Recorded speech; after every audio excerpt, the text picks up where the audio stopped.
ladies and gentlemen, welcome to another edition of the Ultra Fusion Thursday Night Hangout. Thursday night, and do you know why? This is a beautiful Thursday night, yo. Dun dun dun! It's oh wait, where are my glasses? Thursday before Thanksgiving, which means, what are we thankful for on this Thursday before Thanksgiving? I, for one, am thankful for Charlie trying to get very close to the screen, and for all of our great guests who come to our show on a regular basis, such as Sam the Grizzle. Indeed. What about you, Charlie? What are you thankful for? Video games. And awesomeness. And okay, awesome what is people. something? So I'm gonna say, like, in video game world, I'm thankful for having a new video card in my computer. Because so you broke down and bought it. Well, okay. Did you buy one? So here's what happened. So I got a open box 480 from Micro Center about 3-4 months ago. And remember how it was giving me issues during Extra Life, right? So it was an open box item. So when I bought it, you can't return it. What? You can't return it because it's open box. But I bought the 2-year warranty with it because it was open box. And so I returned to Micro Center, and basically for an extra $40, I ended up getting an upgrade to the 580.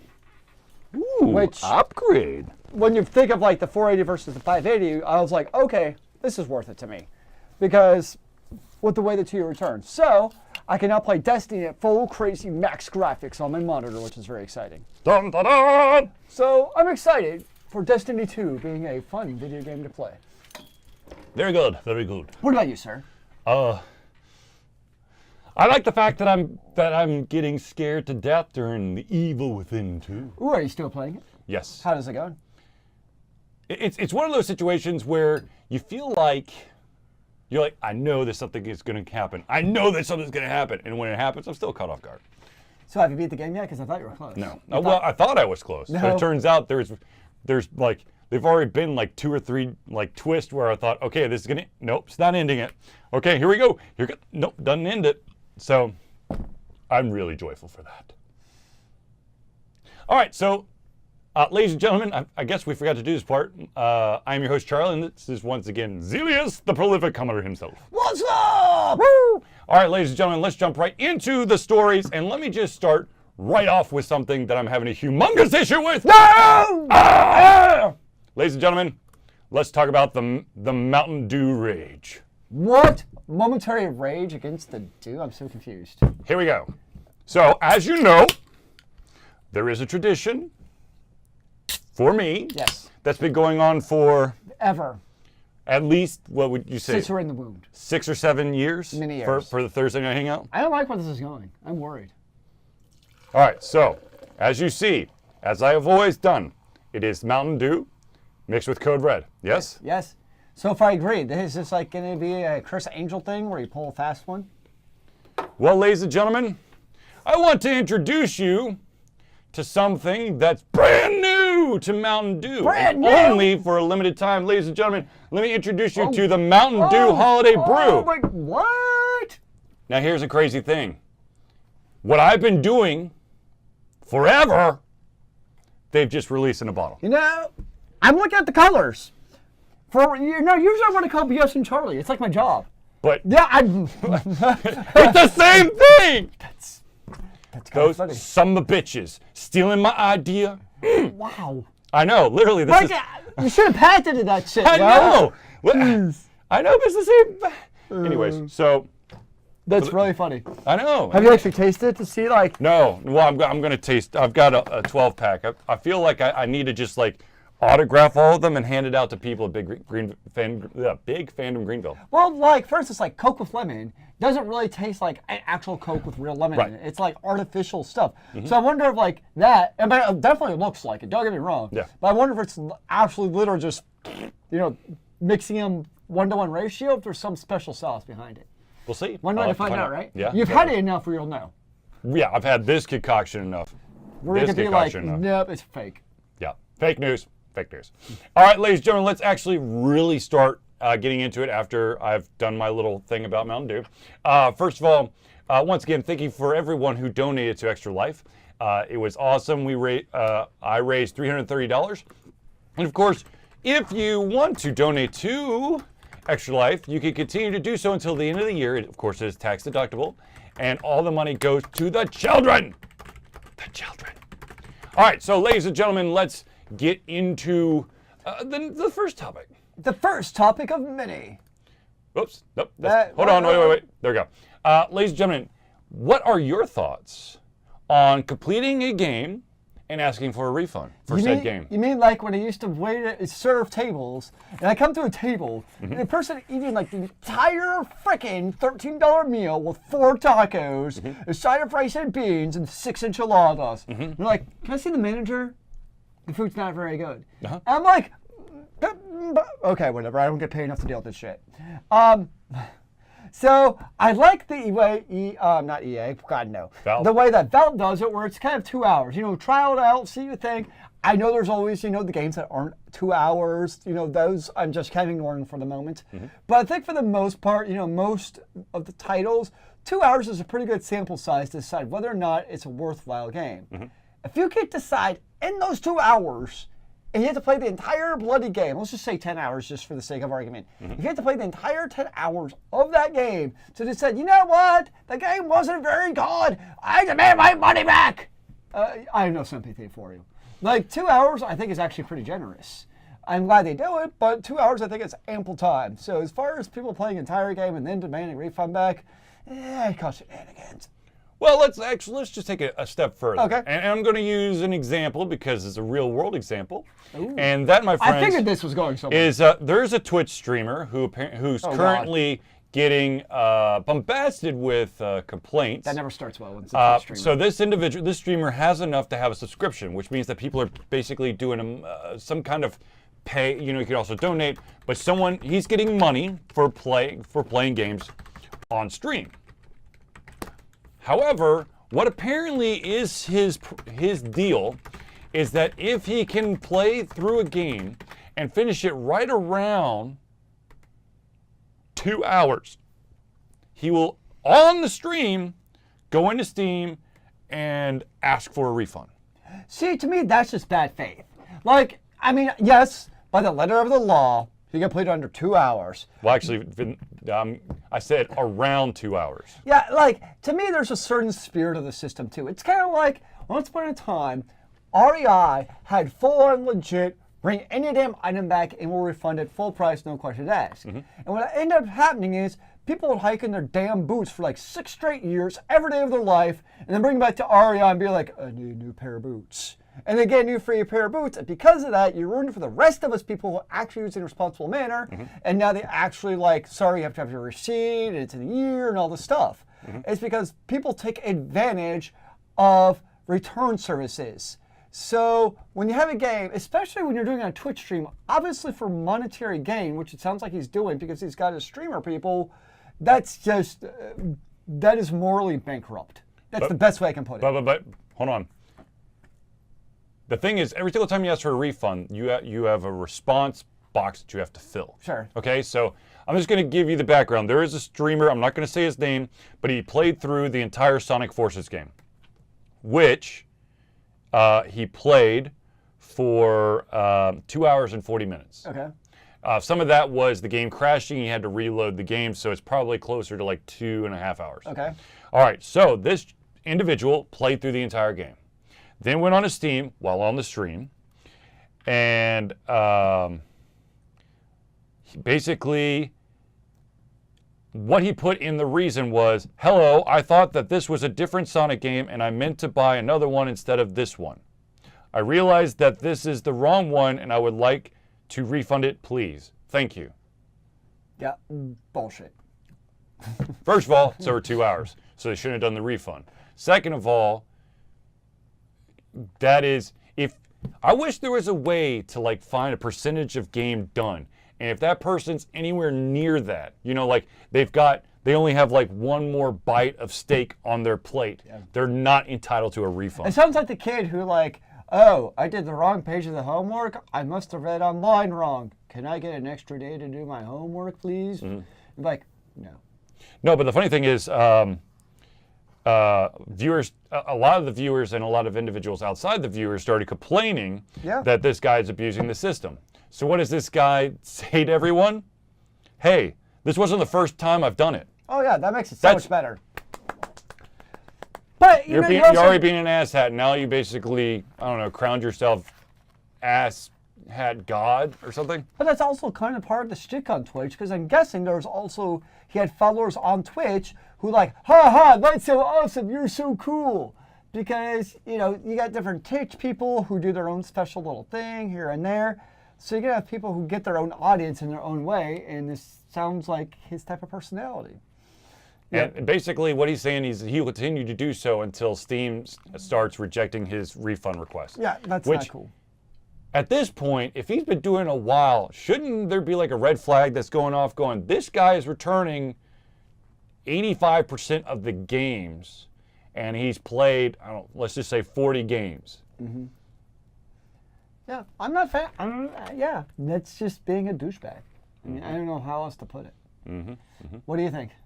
I think, look, I'm with the indie developers. I'm with the developers. Developers deserve the money needed to create the game, as long as it's not like, a complete rip-off clone or someone just using an RPG maker and just throwing in assets. If there's actually some kind of structure, even if the game is terrible, I still won't ask for my refund back.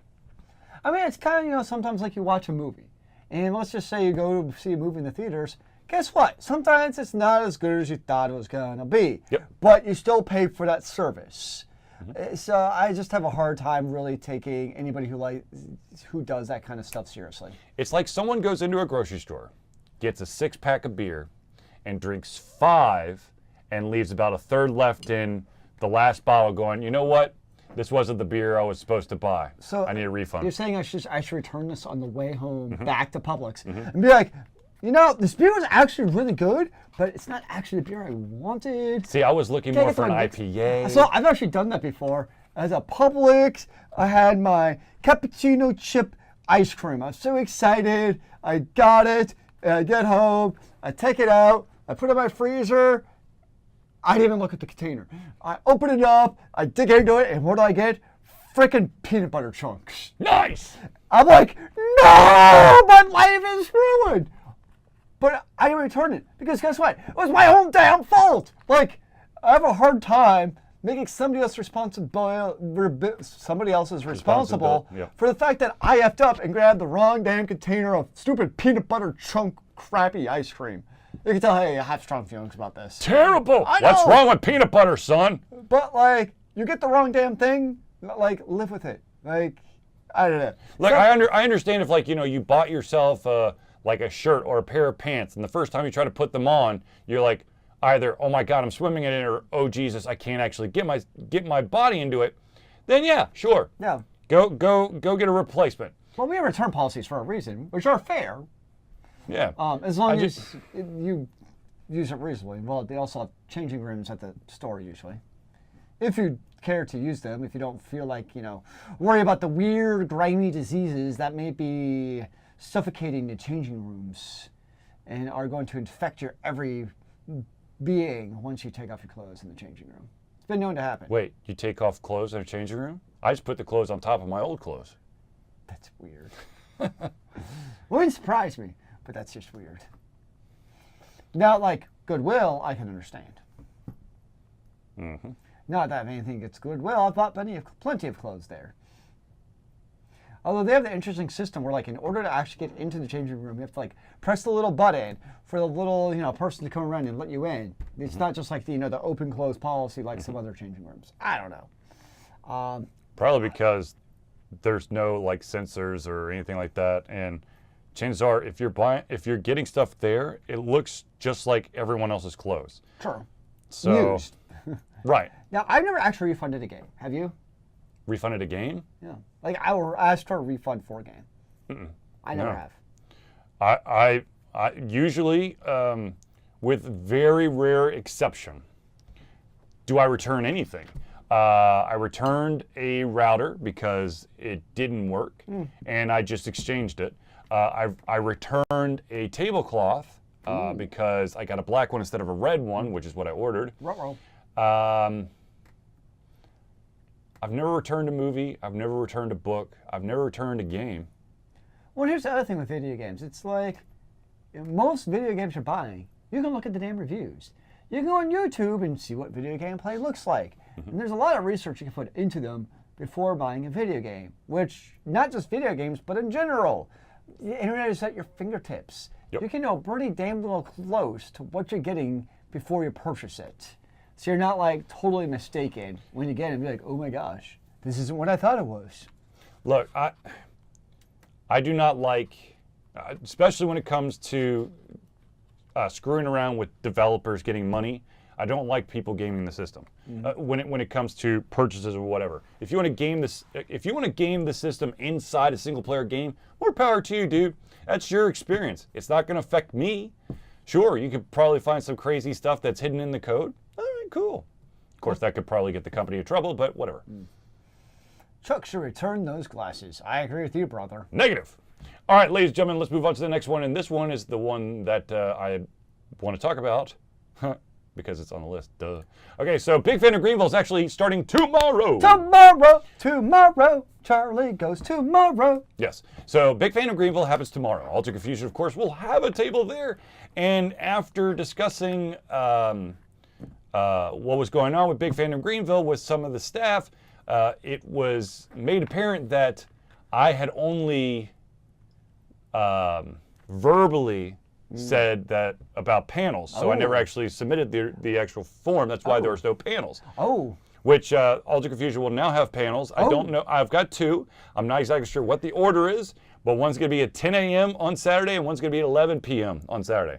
Wow, that's quite a range there of time. It's the opening and the closing. Nice. Yes. Ooh, you get the opening slot? For the Saturday, yeah. That's very exciting. So anyways, so I'll be there. You definitely need to come by, say hello. Hello! And then, of course, check out all the amazing talent, be it cosplayers, be it artists, be it writers, be it TV personalities. I know at least 2 people from The Walking Dead will be there. I know Santiago will be there. Who's the second? Oh my gosh, it's the young girl. The young girl zombie that's like really popular. Oh, okay. From like maybe last season or season 4. Anyways, so I think her name is Summer, whatever. Anyways, actually, anybody who, if you really want to know who's there, just go to bigfandomgreenville.com or do the Zealeus approach, just Google it. Do the Googleplex. All right, so anyways, Big Fan of Greenville, come check us out. Come check it out. It starts tomorrow in Greenville, South Carolina. Are you going to try to live stream anything? I'm going to try, but I'm not holding my breath. All right, now for the topic that everyone wants to talk about. Let's talk about Star Wars Battlefront II. The controversy is strong with this one. The dark side is strong too. Yes. All right, so if you have not been paying attention to what's going on with EA and basically every single gamer known to man really hard to miss. revolving around Star Wars Battlefront, the short story is there are 2 ways to unlock character, because there's unlockable characters in the game. There's 2 ways to do it. Either you grind or you pay money to get it faster. Wait, I'm confused. That's pay money to unlock characters. Yes. So 2 questions about these characters. Yes. One, is this game like a free-to-play game or $60 game? $60 game. Okay. It's a AAA premium title with Sure. single player and multiplayer. So second question, do these different players, do they affect skill or is it just skins? Or there's like skills and percentages associated with these guys that you're purchasing? So the heroes that you'll be unlocking, I don't think they really give you an advantage per se, but they make it damn near impossible to gain enough credits to get said characters. Basically, the two of the characters at the forefront of this controversy are Darth Vader and Luke Skywalker. Yes. According to the according to the amount of according to the price of those characters, basically broken down into hours, it basically cost 40 hours of gameplay to get one of them. One of them. EA came out and said this was meant to provide players with a sense of pride and accomplishment for unlocking different heroes. Ooh, very exciting. What the? I feel pride, yes. Okay, so here is a statement from EA that should have you boiling. Tingling with excitement to buy the game? No. No?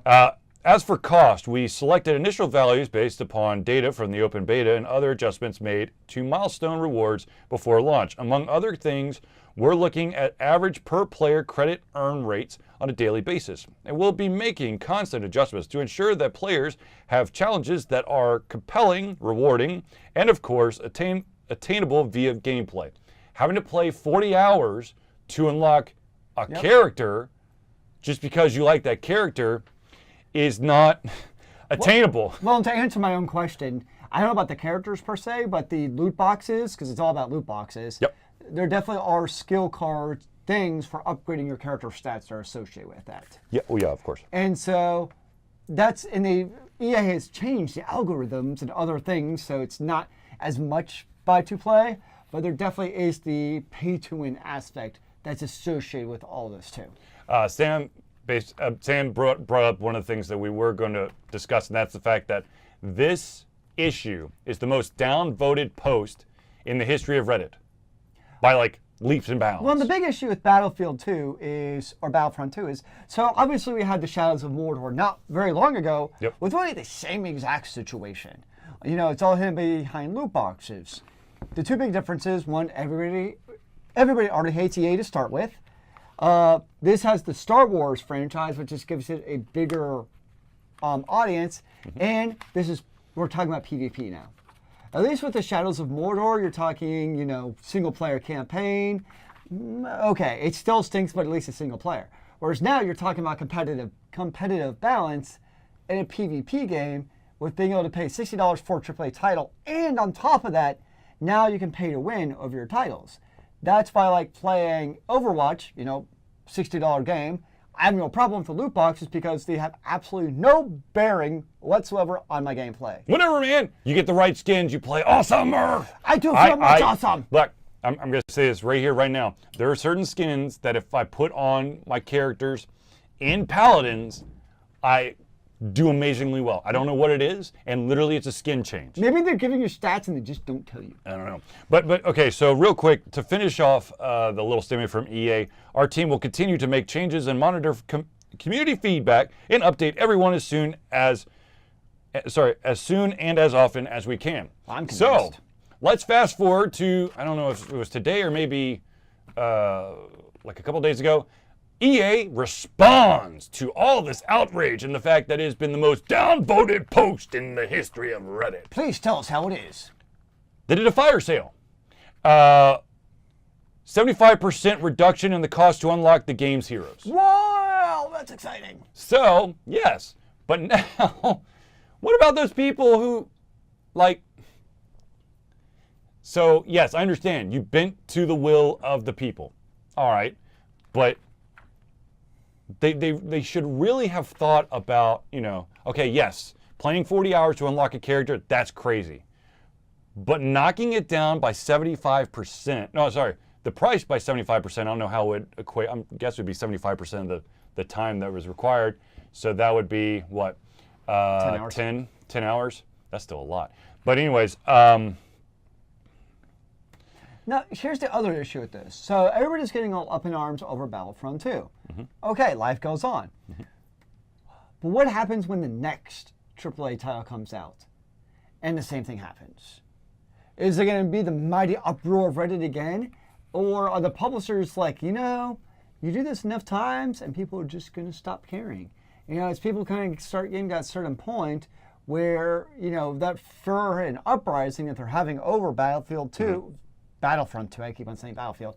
Battlefront 2, eventually it becomes the new normal. I mean, think like when Farmville first came out and all these microtransactions, there's pitchforks, figuratively,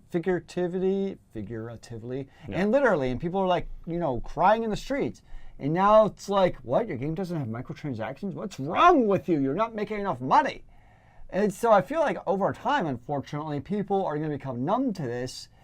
and it's just going to become another norm in the video game cycles. I hope that doesn't happen, but that seems like that's the way these usually come. You know, people come out, people are outraged, and then at some point... Well, I think what's going to happen is because they see this much outrage, I would say that a couple developers, publishers, EA being included, will continue to try to put the prices of in-game stuff really high, and then every single time they're just going to throw it high, and then finally, like you said, everyone's going to be like, you know what? I'm sick and tired of bitching about the fact that they've screwed up the thing. F it, I'll just play the dang game. I mean, you have mobile games where people are regularly spending $100 a month already on microtransactions. So if that happens in a mobile game, you sure as hell know it's going to happen in a BattleFront II AAA with all the spit shine on it and everything. Yep. So you know they're going to have those whales in those games, and EA knows that. EA knows that at some point they're just going to get away with it, and life's going to go on. So one of the individuals who's in this Reddit thread said something that I totally agree with, and that is, you know how EA basically said they made the adjustments to ensure the players have challenges that are compelling, rewarding, and of course attainable via gameplay. The response by one of the users was, "You cannot ever attain a sense of pride and accomplishment from that because most sane people will give up long before playing 40 hours to unlock a character." That's a lot. Yes. But of course, they said 75% reduction to unlock the game's heroes. And that's one of the things I've liked about playing Destiny 2. Is like, I think there's a place where you can buy microtransaction things. I'm not even really sure. But if there are, it's never beat me over the head. It's never been like, oh, buy this shiny new thing to make you super awesome. I think there's a vendor who does it. They sell silver or something. I don't even really know because it really doesn't matter in the game. And so, it's, you have that in a game, and it's kind of sad that we're at a point where, for me, that's a plus. A major plus of Destiny 2 is that's not beating me over the head with microtransactions. It's like, you pay $60 for a game, shouldn't that just be, it should be an expectation. Yeah. And a $60 game, but you're seeing these in a lot of these, games you purchase with money that are also now beating you over the head with microtransactions. I mean, even Overwatch, I was mentioning about the okay, yes, it's not skins, but Blizzard still kind of beats you over the head with, hey, stuff you can buy in game. Well, I don't think it's more of it's not beating you over the head because they're not saying you got to buy, but it's more like, look at this shiny thing that you don't have. Everyone thinks it's cool. Why don't you have it? You should do it now because we'll give you a slight discount. Ooh, yes, the big discounts. Or, of course, you have the limited release skins that are only for this 2 weeks only. Yep. So if you don't hoard if you don't buy, and of course Overwatch does it where every game that has skins will probably do a limited run for the holidays. So the Halloween skins are now gone, folks. Well, they also do it where when you get because what people want to do is they want to hoard their loot boxes for the holidays. Oh no, they're not going to let that fly. No, it's another chest. Well, no, it's what's inside the chest is locked once you get it. So if you get the chest 4 months ago, the RNG gods have already spoken. No. Nope. Pixie sticks. No, it's like, I mean, what Smite and Smite, Paladins, the Idle Crusader games, what they do is they have themed treasure chests for those events. Yes. So if you, and it's in a way that's better because now you're not having to fear that you're going to get some run-of-the-mill thing during one of the special events because the special events give you special treasure chests. Yes. Which you can decide to open or not open at your discretion. Would be kind of stupid to be stockpiling them because it's not like you could sell them. It's not like Magic cards where I can sell my boxes 10 years later and buy a house. Damn. So, yeah. But since we opened up this can of worms, let's talk about how have we gotten to the point where AAA titles can have free-to-play mechanics. Well, the free-to-play games came out, and they had, Farmville really kind of started the crusade. Yep. Of these free-to-play, of these pay-to-win mechanics or pay to win, skins, whatever you want to call them. Yep. And so they have these microtransaction things. And so then now, you have the AAA titles who come out and they're like, so how can we make more money in our video games? I know, we're still going to charge $60 and we're going to try out these little microtransactions. It seems like it really started with DLCs. DLCs was kind of that first step in that direction. And a number of them did it. And I don't think, DLCs first came out, people were pretty upset. But then pretty soon it became an expectation. I think people have also kind of stopped getting upset over DLC. It's because it usually adds real content. Right. Well, usually. No. Right. I think we've had like an evolution of DLC. DLC used to be pay for skins or pay for an extra map or pay for more gameplay or something like that. Now, I feel like DLC is that extra something of the game. Like, it's adding additional like a game feature or levels or something. Whereas the microtransactions are now like your skins and basically, like cosmetic stuff. Yeah. So, mobile games DLC. That's interesting. It's really hard to do DLC on a mobile platform. DLC and microtransactions in general. I mean, so many of the games, like, okay, here's a game. So it's been advertised like crazy. What? Free downloadable maps? That's insane! Like, it's been advertised like crazy, like the past 3 months of conventions, it's the big, you pay all the cosplayers, is Lineage 2. Mm-hmm. It's been a really big deal. And I don't understand it, because you don't actually do anything in the game. Like, when you do questing, like, it does this whole, like, auto-questing thing. Mm-hmm. So I was kind of thinking about, like, we got from an age of, like, let's just say, like, EverQuest and Final Fantasy XI Online. Mm-hmm. Whereas these online games, you didn't know what the hell you were supposed to do. Go figure it out, you damn whippersnapper.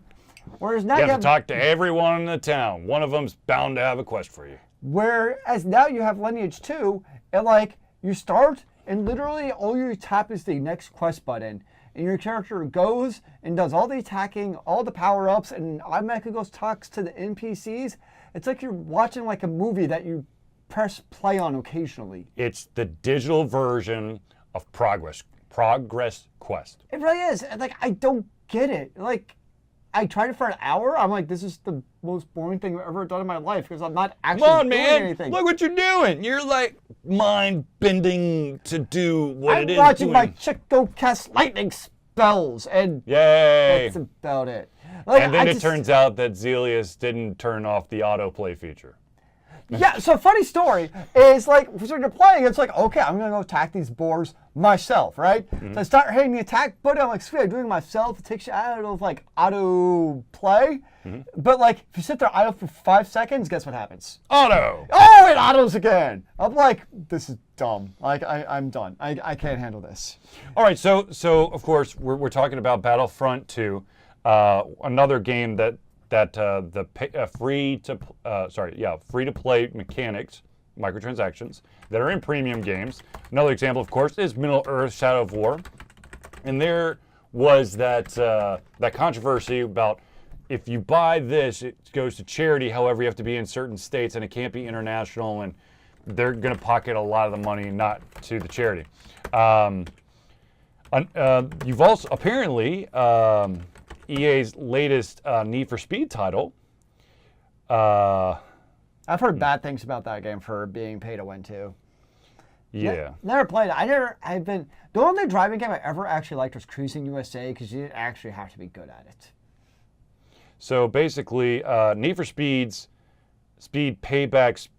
You got punch and grind, loot boxes, multiple currency offers, a tactic, encouragement to spend money to bypass the chores and grinding.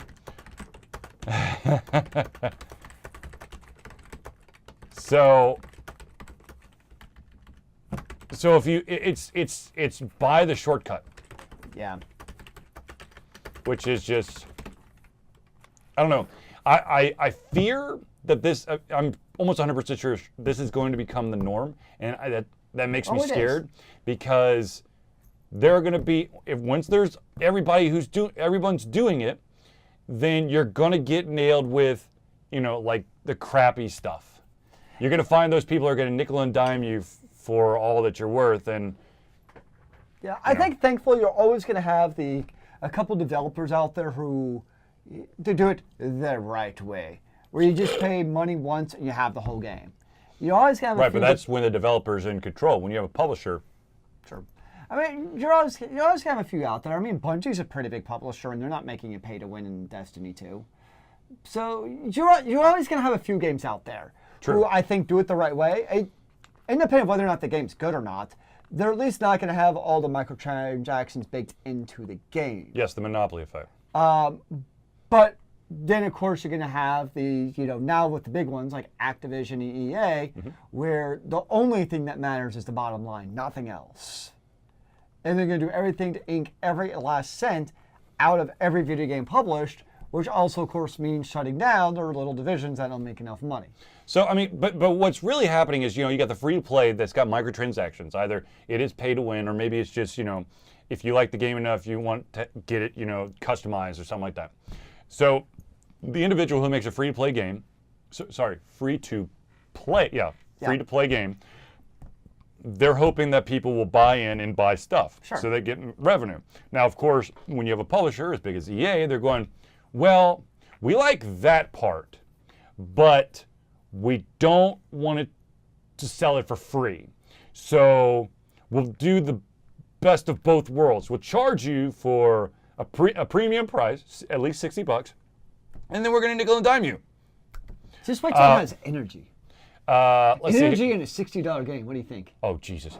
Smite has one of the best free-to-play systems out there. Almost. I do like it a lot. My only issue is that personally, I would, bare minimum, if I like Smite, I would immediately have to buy the God Pack. So I just have the entire roster. Was it $20 for the entire roster forever? I think so.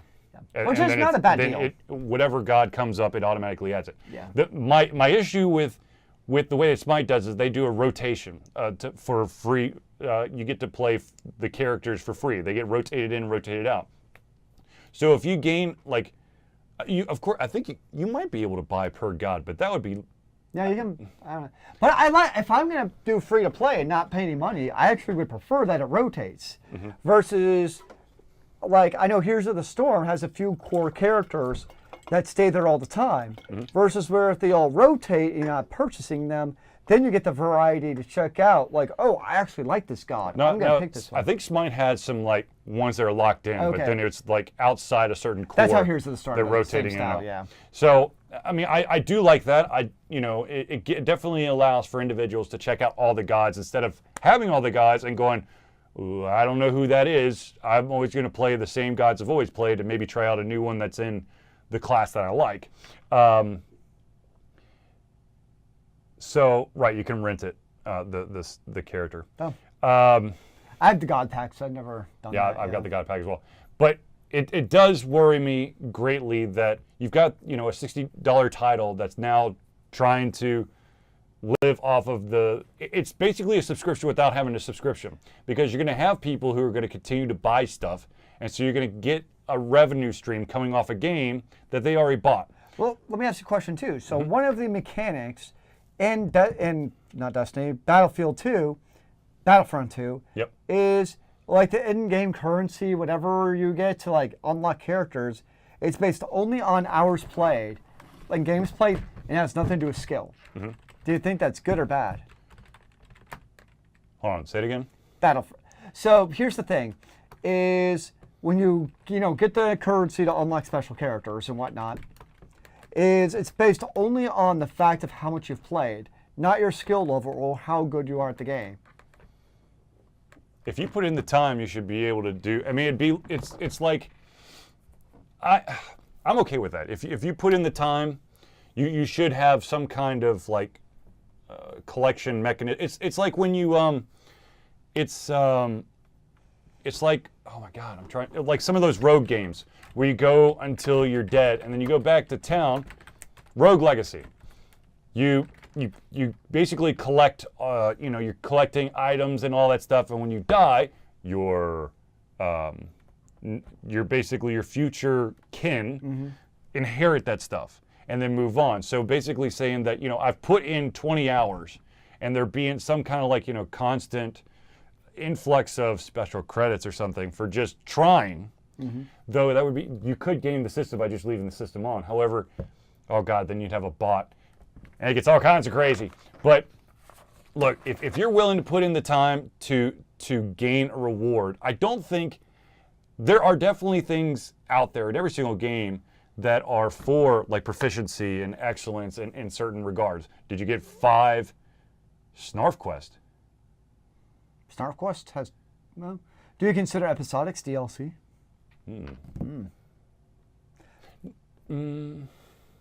See, Usually in episodics, in DLC for me, like when I get DLC, I can explore the new piece, but also interact with the rest of the game. When it's episodic, it's the same game, but it's that piece is contained within itself. Okay. In my opinion. So it's like its own, literally separate episode where you don't really interact with the previous one. Right. But that's you're building off it, but other than that, that's. But that's like what ends up happening in MMOs is, once you get like any MMO, once they come out with the new expansion with the new lands, is same thing. The old land, guess what? It's still there, but does anybody actually interact with it anymore? Nope. But could you get to it? You could, but they're still deserted. I'm just saying from a episodic versus DLC standpoint, you really start to blur that line as far as which is which, because in that regard, it is kind of episodic because the game never even sends you there. But I mean, you can't. Yeah. You don't have that option in episode. Well, anyways, so it does scare me for this stuff to happen, But it also makes me further just not interested in. If I hear of a AAA title and I know it's going to have that pay-to-win mechanic, I know I'm not getting BattleFront 2. I'm guessing it's Overwatch? No, World of Warcraft. Oh, thank you. Wow. Do the same thing and everyone still bought it and it's, yeah. What do you mean the same thing? I'm not sure what you mean by the same thing, actually. Like, same thing, DLC, same thing, You're talking about, actually, what Zealeus' example was exactly World of Warcraft. Yeah, and in MMO, your DLC, your expansions are really an additional episodic. Yeah, and it's still there, but you just don't go back to the previous lands. And they've tried things to do that. That's one of the reasons I liked Final Fantasy XIV Realm Reborn, is because even when you got to level 60, which I think it's level 80 now, when you got to the top level, there was roulettes you could do with the basic level dungeons that gave you rewards applicable towards your current level. So it forced you to go kind of do those lower level dungeons so that they didn't become empty. And I really like that. I mean, granted, it doesn't help with the same thing with the lands. Is you have Leave Quest, which basically you get tokens to purchase in-game stuff. What? What'd you say? Leave Quest. Leve. No, I know, but is that also in Final Fantasy? Yes, sorry, that's also in FF14. So they have Leave Quest that you can pick up anywhere in the Azeroth, the country, and you go get it. And it doesn't matter what level you are, you can go to any vendor and do it. And it's the same thing. You do it there, it's fine. And you get these same tokens, no matter your level. So that kind of helps to fill up those. So there are certain things, but in the end, Final Fantasy XIV, just like MMOs, it ends up emptying it up. I mean, the market wouldn't get. Unite says, I mean, the market wouldn't give us something we would want. And microtransactions have been around for 10 years. Yes, yep. Microtransactions have been, but they're not as. I guess there's an increase in, visibility in these AAA titles.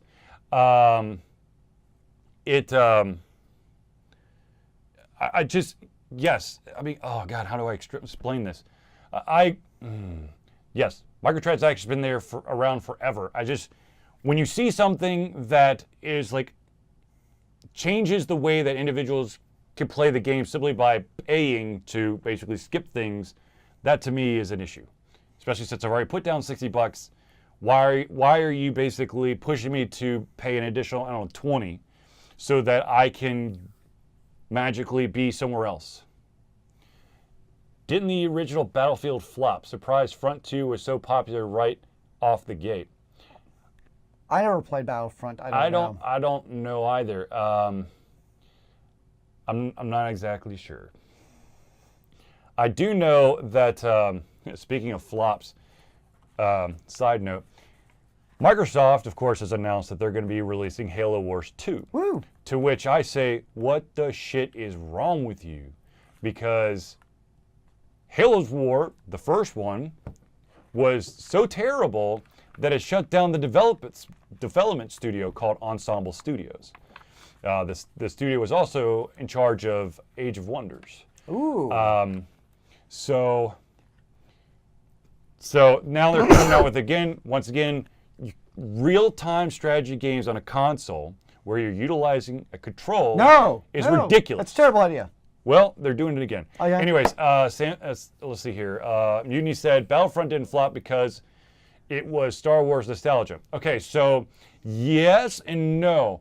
See, Star Wars, any kind of nostalgia, as you know, as deep-rooted as it is, will not cause everyone to buy into the game. There's still going to be individuals like Zealeus who are going to wait for the bargain bin, or maybe, you know, for a small discount. Then you're going to look at what everyone's saying. You might be the biggest Star Wars fan, you don't have the money to do it. So you're like, oh my God, I got to get this game, I got to get this game. And then everyone's going, dude, you have to pay to win on top of buying the game. Then he's out. I kind of feel like, as far as intellectual properties go, like being Star Wars and Lord of the Rings and all that stuff has less of a positive effect on video games than it does on, like, say, a movie. Like, they could I mean, look how popular Star Wars, the middle three Star Wars, which don't really exist, well, the first three, you know what I mean.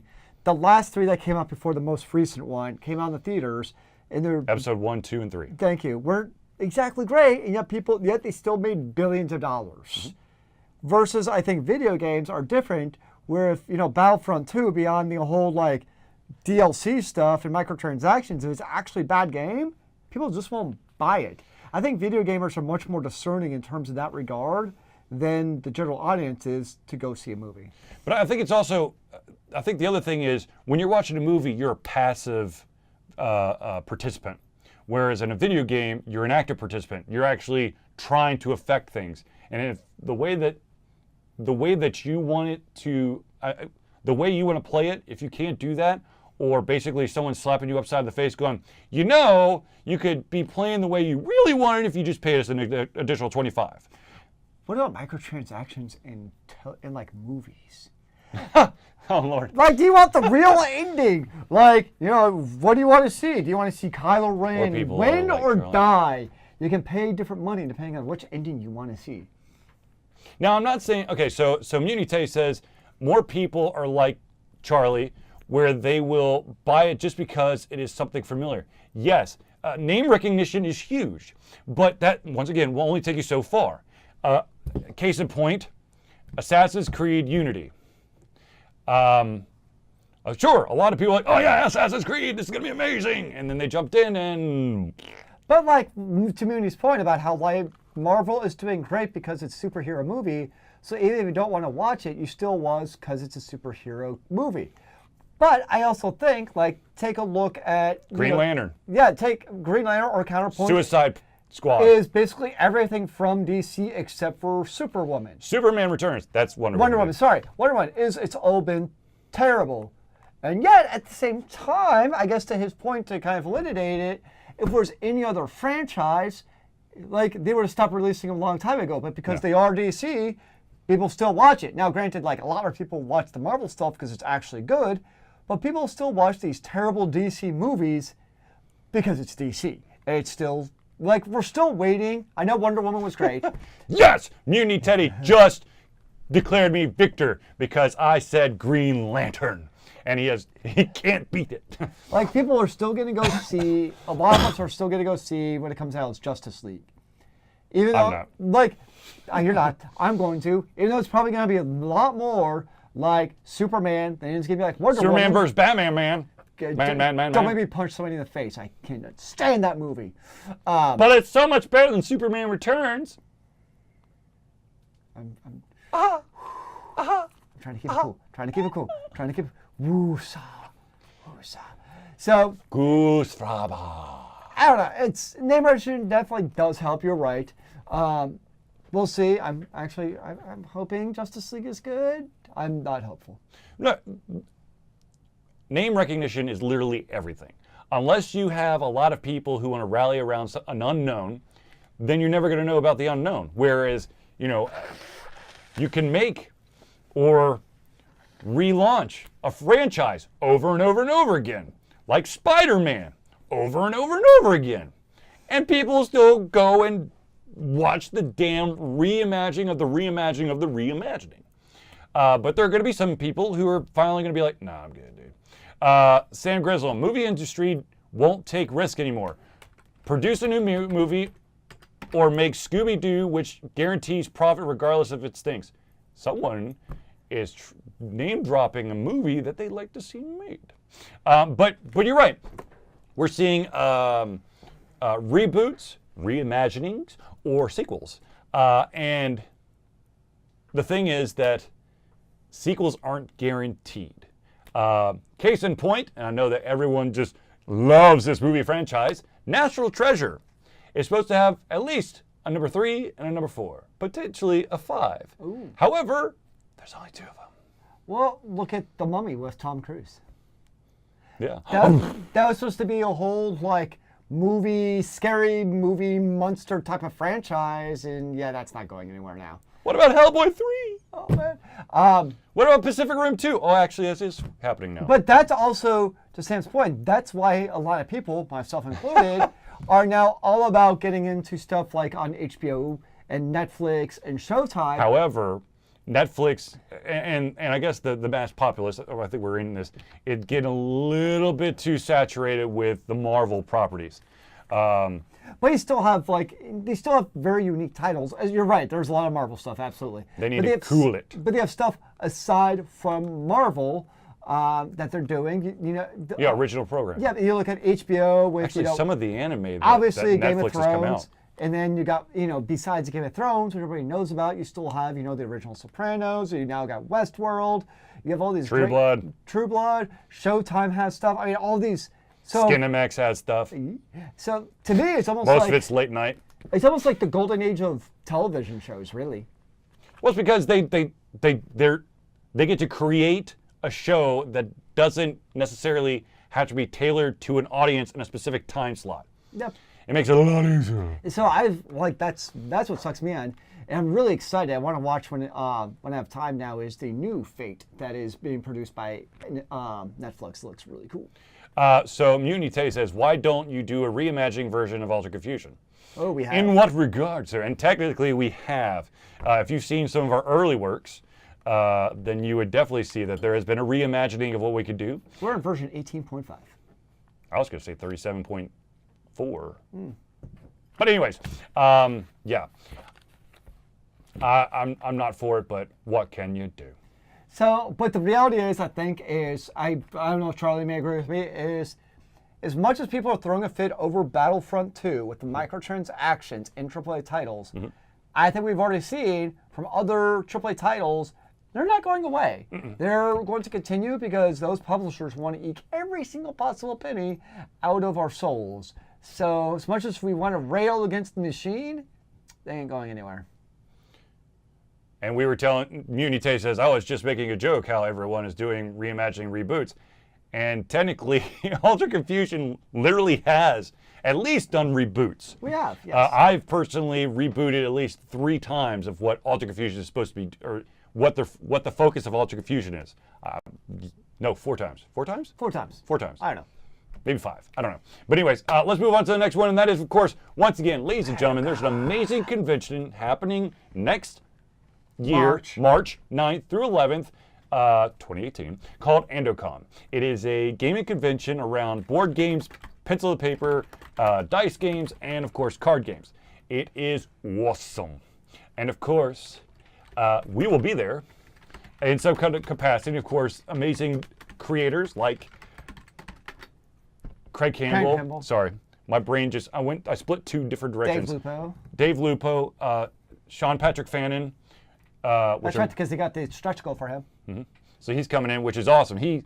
If you go to Andocon and he's doing like a short run campaign for one of the games that he's worked with, you have to, because he's one of the best dungeon masters, game masters you're gonna get. Nice. So definitely Google AndoCon, or just go to andocon.org and you find out all the information. It's gonna be amazing. And the Kickstarter is over, but you can always still get tickets when we get to the gates of AndoCon. So fear not, even if it did not kickstart AndoCon, there's always an opportunity to come participate in the Con of Ando. Indeed. All right, ladies and gentlemen, let's move on to the next topic. And the next topic is... Keep calm. You're a super noob. You're a noob. All right, so ladies and gentlemen, I know this is kind of a topic that we talk about a lot, and that is the toxicity of the world. Do they do a battle of dungeon masters? I'm sure we can make it happen if we Ooh. You know, technically, yes. Wizards of the Coast actually have, they bring together some of the best dungeon masters, and they have them play as the heroes, and an individual who works for Wizards of the Coast is the dungeon master. Interesting. Who, of course, is probably like the top echelon dungeon master that's actually master important. of dungeons. The master of the master of the master of the dungeons. And then they do that. I think it's like a 4-day campaign. That's crazy. It sounds awesome. Anyways, Lots so, of Mountain Dew. Woo! Toxicity. Here's my issue. Okay, I understand that people want to show their prowess, their amazing abilities of, being awesome at the game. But if you're going to say derogatory stuff to an individual or hate speech to an individual, just say it to the computer screen. Don't actually type, okay? Don't do that. You're hurting the individual who's trying to learn how to play the game, and also you might be turning off the rest of your team. Look, QQ, quit crying, get better. That's right. Well, that's part of part of what happens though is take Overwatch in the competitive league, where people absolutely get up in a furor over the competitive because they tie the rewards in the game to how you do in competitive league. And so what happened is, because you have to win, basically the more you win in Overwatch, for instance, the higher up you get in the competitive rankings. If you don't move up the ladder, then you lose your chance to potentially get that golden gun because you're not winning matches. And so people really get in that big uproar because you want to move up the rankings. So, and that, I think it's Jeff Kaplan's his name, is he's actually coming out and saying in the past, man, we made a mistake about actually putting this mechanic into Overwatch as far as tying a reward to the competitive, because it's forced a whole extra level of toxicity that maybe would not have been there otherwise, possibly. But of course, the other problem is anytime you have a PvP-oriented game, you're always going to have some kind of toxicity because there's just people saying that they're better than each other. And if you're trying to move up that rankings, you got 6 people on your team, and you feel that one of them is holding you back, then people are going to get pissed off at that person. I mean, it's maybe not fair, maybe it's not right, I don't know, but that's just the reality of the situation. That's what happens, and that's one of the reasons I've stopped playing competitive Overwatch. But that's also like Destiny 2, and that's why Bungie said, you know what, screw it. There's no chat in the game, period. End of discussion. The only damn thing you can do in Destiny 2 is whisper. You can't even talk to your clan. And well, I don't know if you said this or not, I apologize, but you know that that Overwatch, the reason why Overwatch's updates and upgrades and stuff have been taking so long is because Blizzard has to deal with the toxicity problems. I've read that. It sounds, from reading what they said about that, it sounds like a total crop out, but whatever. Anyways, so here's your deal. You're playing competitively. It's still not nice to, maybe someone has an off game. Everyone has an off game. No one's going to be on completely. You're not going to have a perfect game every single time. Yeah. So bitching and moaning at me because I'm not playing up to my full potential, maybe because you're being Rambo and running in there and going, where the fuck are you guys? Come on, man. We're supposed to be a team. Well, so I do a robotics league, and when we play, it's 2 robots on 2 robots. Mm-hmm. And a really To the death. It really should be. But a really big deal is they call it gracious professionalism. Where the basic concept is you're gracious, you're supposed to be professional, nice, and yes, it's competitive. You obviously want to win. I mean, that's why you're there, right? I mean, you want to be the best robot. But at the same time, I mean, they've told us straight up, like, if you basically badmouth the other team, or like if you have a teammate's not very good, like, man, you suck, they'll just kick you out. Like, they're not going to give you warning. Like, if I was like, dude, why do you guys suck so much? Like, they'll just kick you out. So it's like a really big deal in the league as far as, because, they're high school, middle school students, as far as, not being basically douchebags to each other. But I think, we've kind of mentioned in the past too, I think, a lot of the kids I deal with are good kids, but the reality is they're also probably the same ones doing things in video games that if their parents heard, they'd be grounded. Because it's that thing, in real life, they have good manners, they're good kids, but like a lot of people, you get to the online universe of anonymity, and you want to feel like you're superior or better than everybody else. Like, it's just so easy to be that douchebag online because there's no repercussions for it. I mean, playing, Overwatch or Battlefield or most of these games, if you're a total D-bag, like... You could be reported a couple times and maybe timed out. Maybe. It's not going to do. Maybe. Who knows? I mean, maybe some of your teammates respect the fact that you're standing up to the man and taking charge. I don't know. So it's... Look, okay, so Mutiny Teddy, and I'm sure the vast majority of individuals who've actually watched me stream gameplay, stated, I'm always raging, but I never noob bash. Which is right. I mean, yeah, I might be screaming at someone who I view may not know how to play that character, but I'm never going to type it out. Now, that being said, I personally have no issue of making fun of Zealeus while he plays a game. And vice versa, because we're friends. We know that we're kidding. And also, yeah, type harder. No, please don't. Please, no. Okay. But the thing is, the vast majority of the time that you're playing games, you're playing with individuals, you have no idea who they are. And to be such a D-bag towards everyone because they don't play the right way, or they wouldn't, they should never play the game. I've probably said this on a couple occasions, but I was told once, after playing a round of Assault in Smite, that's basically, it's a one-lane MOBA where you have 5 randomly assigned gods on each side, and you're basically trying to take out the 2 towers and then the Phoenix and the Titan. But, no, okay, real quick, Zealeus, it could be one of those quiet keyboards. He's still going to make loud noises, okay? That's just how he types. Anyways, so after playing the Assault match, I was told by the biggest D-bag in the room that everyone should report me for being able to play this game, and I should return it immediately. First, it's a free-to-play game. Second, you're randomly assigned a character to play. Potentially, I've never played this person. I played as this person. So, look, moral of the story is, if you can't be nice, shut the hell up. And if you can't shut the hell up, then leave.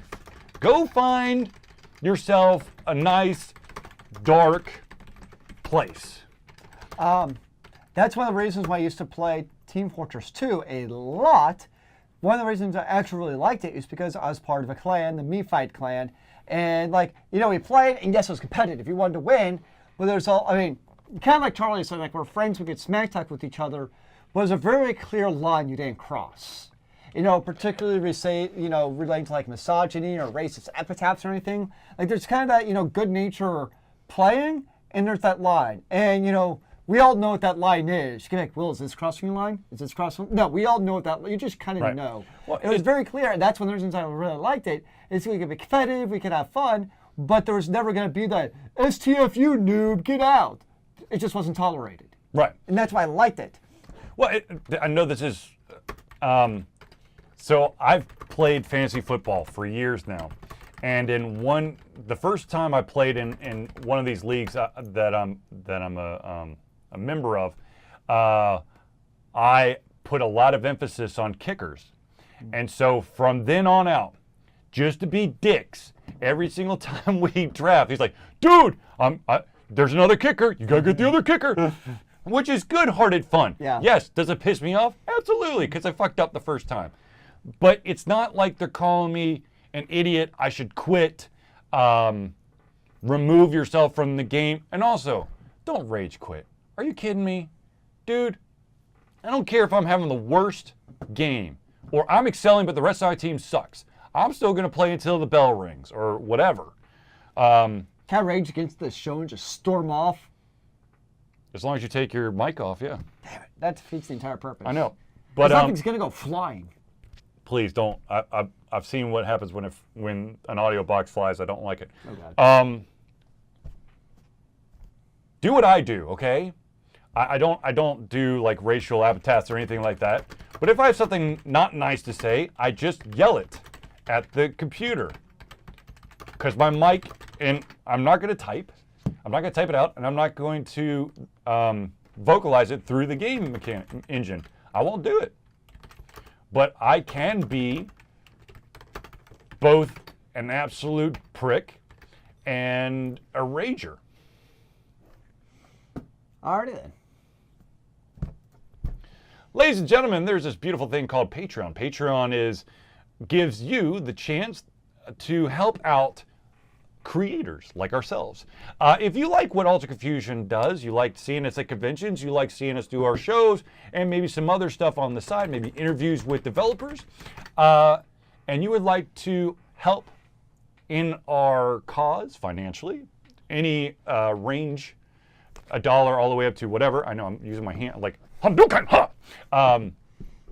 What you could do is through Patreon, it's a monthly donation, and that money goes to Ultra Confusion to pay for the ability to go to conventions. Once again, ladies and gentlemen, those who are our patrons, thank you, because you have paid for us to go to Big Fandom Greenville, which is happening starting tomorrow. So, with your help, we can go to conventions. We can upgrade our equipment. Get rid of my 19-inch monitor. Makes me sad every time I come over. Is it? Yeah, yeah. 19-inch monitor. For some reason, I thought it was 16. It's small. It's small. Maybe update the computer to allow us to do more and not have to pump down the graphics and stuff. Pay for electricity at conventions. But basically, the money goes, the gist of the story is the money goes to Ultra Confusion to help keep Ultra Confusion running and going and allow us to go to conventions, to hang out with people, talk about what we know, and of course, talk to you guys at different locations. The more places we can go, the more people we can potentially meet and chat about. Oh my.